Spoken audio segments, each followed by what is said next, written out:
అందరికీ నమస్కారం. ఈరోజు మనం చూస్తూ ఉన్నట్లయితే రాష్ట్ర వ్యాప్తంగా దేశవ్యాప్తంగా కూడా రాజకీయం అనేది అంబేద్కర్ చుట్టూ తిరుగుతూ ఉన్నది.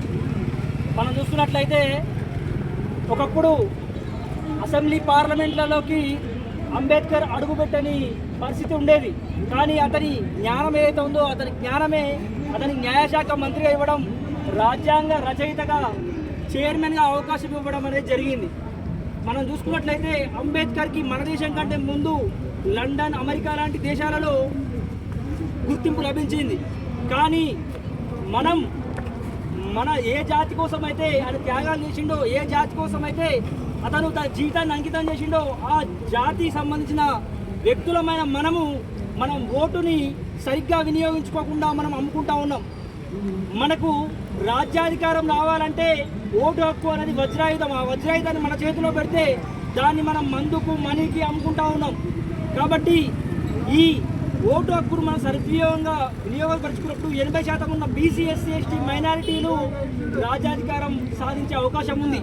ఇప్పుడు మనం చూస్తామైతే రెడ్డి పోతే రావు పోతే రెడ్డి వస్తూ ఉన్నాడు. మరి బీసీ, ఎస్సీ, ఎస్టీలు రాజ్యాధికారానికి ఎప్పుడు రావాలి, ఎప్పుడు వస్తారు? మనలాంటి ఉస్మానియా, కాకతీయ యూనివర్సిటీ విద్యార్థులు మనం ఎంతమంది వీరైతే అంతమందికి, ఒక్కరైతే ఒక్కరు, ఇద్దరైతే ఇద్దరు, మార్పు అనేది కష్టమే.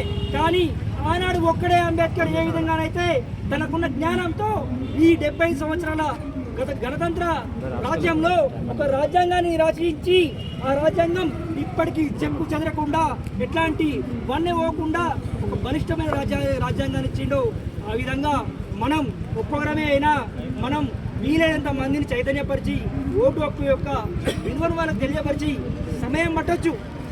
70 ఏళ్ళు పట్టింది. అన్ని రాజకీయ పార్టీలు అంబేద్కర్ నెత్తిమీద పెట్టుకోవడానికి 70 ఏళ్ళు పట్టింది. ఇంకో 70 ఏళ్ళు కష్టపడదాం. మనలాంటి విద్యావంతులందరం కలిసి మనం చైతన్యపరుద్దాం, మన జాతి వర్గాలు చైతన్యపడతాం. అంబేద్కర్ అంటే ఎస్సీ, ఎస్టీ వాళ్ళ వ్యక్తి అని చెప్పి కొంతమంది అపోహపడుతూ ఉన్నారు. మహిళలకు సమాన హక్కులు కల్పించిన వ్యక్తి అంబేద్కర్ గారు. బీసీ, ఎస్సీ, ఎస్టీలకు సమానమైన హక్కులు కల్పించిన అంబేద్కర్ గారు. కాబట్టి అంబేద్కర్ గారిని విగ్రహం ఇప్పుడు ఏ విధంగా అయితే మనకు నగరం నడిబొడ్డులో ఉందో, ప్రతి ఊరు నగరం నడిబొడ్డులో అంబేద్కర్ విగ్రహం పెట్టాలి. వారు ఎంతైతే నిగ్రహంగా ఉన్నారో అంత నిగ్రహంగా మనం ఉండి మన సామాజిక వర్గాల వారిని చైతన్యపరిచి రాజ్యాధికార దిశగా అడుగులు వేసినప్పుడు మాత్రమే మనకు అధికారం లభిస్తుందని చెప్పి తెలియజేస్తూ, ఈ అవకాశం ఇచ్చిన జంగిలి దర్శన్ గారికి, బీబీఎస్ఏ రాష్ట్ర అధ్యక్షుల గారికి అందరికీ, మరియు ఎంఎస్ఎఫ్ అధ్యక్షుల గారికి అందరికీ పేరు పేరున ధన్యవాదాలు.